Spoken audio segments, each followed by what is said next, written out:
ല്ല രാഹുൽ മാങ്കൂട്ടത്തിൽ.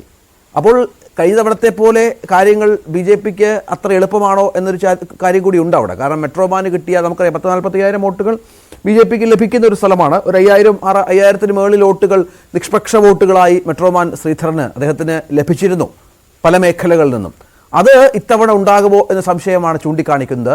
അങ്ങനെ സംഭവിച്ചില്ല എങ്കിൽ താങ്കൾ ഈ പറയുന്നത് പോലെയുള്ള ഒരു പ്രതീക്ഷ, അല്ലെങ്കിൽ 50,000-ന് മുകളിൽ വോട്ടുകളിലേക്ക് എത്തുക, കൃഷ്ണകുമാർ ജയിക്കുക, അത്ഭുതങ്ങൾ സംഭവിക്കുക എന്നൊക്കെ ഉള്ളത് ബി ജെ പിക്ക് സ്വപ്നം മാത്രമേ അവശേഷിക്കും.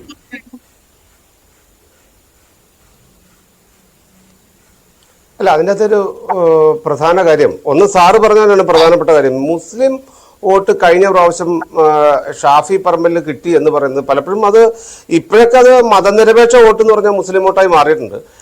അതിന്റെ ചർച്ച അവിടെ നിൽക്കട്ടെ.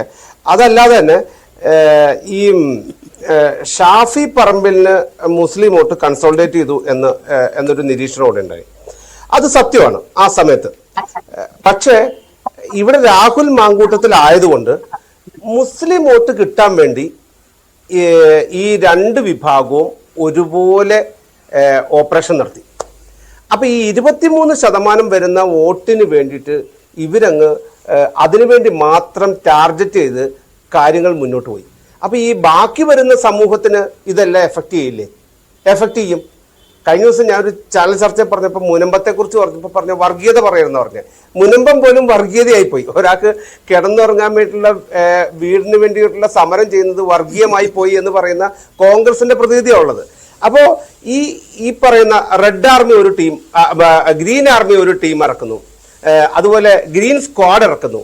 ഇത് ലീഗിന്റെയും കോൺഗ്രസിന്റെയുമായ ഒരേ സമുദായത്തിൽപ്പെട്ട ആളുകളെ വെച്ചുകൊണ്ട് ഒരു വാട്സപ്പ് ഗ്രൂപ്പ് ഉണ്ടാക്കുന്നു. അവര് അത് ടാർഗറ്റ് ചെയ്തിറങ്ങുന്നു. CPM ആണെങ്കിൽ അത് ടാർഗറ്റ് ചെയ്തുകൊണ്ട് പുതിയതായി പാർട്ടിയിലേക്ക് വന്നൊരു പ്രാദേശിക നേതാവിന്റെ പഴയ പോസ്റ്റുകൾ എടുത്തു വെച്ചുകൊണ്ട് അത് വെച്ച് പരസ്യം ഇറക്കുന്നു. ഇതെല്ലാം ആരെയാണ് ടാർഗറ്റ് ചെയ്യുന്നത്? ബാക്കിയുള്ളവരാരും മനുഷ്യരില്ലേ? അവരാരും വോട്ടർമാരില്ലേ? ഈ ചിന്ത അവർക്കുണ്ടാവില്ലേ? ഈ ചിന്ത അവർക്കുണ്ടാവുമല്ലോ. ഇപ്പൊ പ്രാദേശിക ഈ പാണക്കാട് തങ്ങളൊക്കെ വളരെ നല്ല ആള് എന്നൊക്കെ ഇപ്പോഴാണോ അദ്ദേഹത്തിന് തോന്നുന്നത്? ഞങ്ങൾക്ക് പണ്ടേ അതിൻ്റെ അകത്ത് എതിരഭിപ്രായമല്ലോ. ഞാൻ എത്രയോ കാലമായി BJP ന്യൂനപക്ഷ മോർച്ചയുടെ പ്രസിഡന്റ് എന്ന നിലയ്ക്ക് ബിഷപ്പുമാരെയും ഇതുപോലെ മുസ്ലിം മത നേതാക്കളെയും ഒക്കെ നേരിട്ട് പോയി കാണുന്നു. ഇത് ആദ്യമായിട്ട് പോയി കാണുന്നതുകൊണ്ടാണ്, ആ വിശാലത രാഷ്ട്രീയത്തില് നേരത്തെ ഇല്ലാത്തത് കൊണ്ടാണ് പുറത്തു പോകേണ്ടി വന്നത്. രാഷ്ട്രീയത്തിൽ എല്ലാവരെയും രാഷ്ട്രീയ പ്രസ്ഥാനമായിട്ട് ഒരാൾ നിൽക്കുമ്പോൾ, ഒരു മനുഷ്യനായിട്ട് നിൽക്കുമ്പോൾ എല്ലാ മതവിഭാഗത്തിൽപ്പെട്ട ആളുകളെയും ഉൾക്കൊള്ളാൻ തയ്യാറാണ്. ഞാൻ ഒരു രാഷ്ട്രീയം വിട്ടാൽ മാത്രമേ മറ്റൊരു മതവിഭാഗത്തെ ഉൾക്കൊള്ളാൻ തയ്യാറാകൂ എന്ന് പറയുന്നിടത്ത് ഈ പുറത്തുപോകലിന്റെ ആരംഭം കുറിച്ചു. അതിന്റെ പ്രധാനപ്പെട്ട കാര്യം അതാ. ഇതൊക്കെ ഒരു വലിയ കാര്യമാണോ? മലപ്പുറത്തെ തങ്ങളെ പോയി കാണുന്നത് വലിയ കാര്യമാണോ? എല്ലാവരും പോകാറില്ലല്ലേ? ആരാ പോവാത്ത? അവര് ഇപ്പോഴാണോ നല്ല മനുഷ്യരായിട്ട് തോന്നിയത്? ആ ചിന്താഗതി വരുമ്പോൾ ഉണ്ടല്ലോ, ആ ആളെ കുറിച്ചുള്ള മനസ്ഥിതി ജനങ്ങൾക്ക് വരികയാണ്. അത് പിന്നീട് ഒരു വിഭാഗത്തെ മാത്രം ടാർഗറ്റ് ചെയ്തുകൊണ്ട് വരുമ്പോൾ അത് എങ്ങനെയാണ് ജനങ്ങൾക്കിടയിൽ പ്രതികരിക്കുക? ഈ സരിന്റെ വർക്കുമായിട്ട് ബന്ധപ്പെട്ട് സരിൻ ഇങ്ങനെ ഓരോ സ്ഥലത്തും പഞ്ചായത്തുകളിലൊക്കെ യാത്ര ചെയ്തപ്പോൾ ലീഗിന്റെ അവരുടെ പാർട്ടിയുടെ ആളുകൾ കൂടെയുണ്ട്. അപ്പോൾ അദ്ദേഹം അവിടുത്തെ പ്രധാനപ്പെട്ട ആളുകൾ, ഈ സാധാരണ സ്ഥാനാർത്ഥികൾ പറയുമല്ലോ കൂടെ ഉണ്ടാവണം എന്ന് പറയുമല്ലോ, അതുപോലെ കൂടെ ഉണ്ടാവണം എന്ന് പറഞ്ഞപ്പോൾ CPM-പ്പെട്ട അവരുടെ അനുഭാവിപ്പെട്ട ഒരു വനിത ചോദിച്ചു, സരിനുണ്ടാവുമെന്നാ സംശയമുള്ളൂ, ഞങ്ങളൊക്കെ എപ്പോഴും കൂടെ ഉണ്ടാവും എന്ന് പറഞ്ഞു. ഈ അനുഭവം സരിന് ഉണ്ടായിട്ടുണ്ട്. നിങ്ങളിത് പഠിക്കാത്തതുകൊണ്ടാണ്. ഇതേ വിഷയം തന്നെ രാഹുൽ മാങ്കൂട്ടത്തലിനെ സംബന്ധിച്ച് കോൺഗ്രസിലും ഉണ്ടായിട്ടുണ്ട്. അതായത് കോൺഗ്രസിൽ അത്യാവശ്യം പാലക്കാട് കുറേ നേതാക്കന്മാരുണ്ട്. അവിടെ ഉള്ളവർക്ക് അവിടുത്തെ സീറ്റുകൾ ആവശ്യമാണ്, അവർക്ക് അവിടെ മത്സരിക്കണം. അപ്പൊ പത്തനംതിട്ടയിൽ നിന്ന് ഒരാൾ വന്ന് അവിടെ വന്ന് സീറ്റ് ഉറപ്പിച്ച പിന്നെ ആ സീറ്റിന് ചെമ്പത്ത് കിട്ടത്തില്ല. ആ സീറ്റിന് അടുത്ത ഇലക്ഷൻ 2026-ലും രാഹുൽ മാങ്കൂട്ടത്തിനാ. ഇതൊക്കെ കാൽക്കുലേറ്റ് ചെയ്തിട്ടാണ് UDF രാഷ്ട്രീയം അവിടെ ഇങ്ങനെ കലങ്ങി മറിയുന്നത്.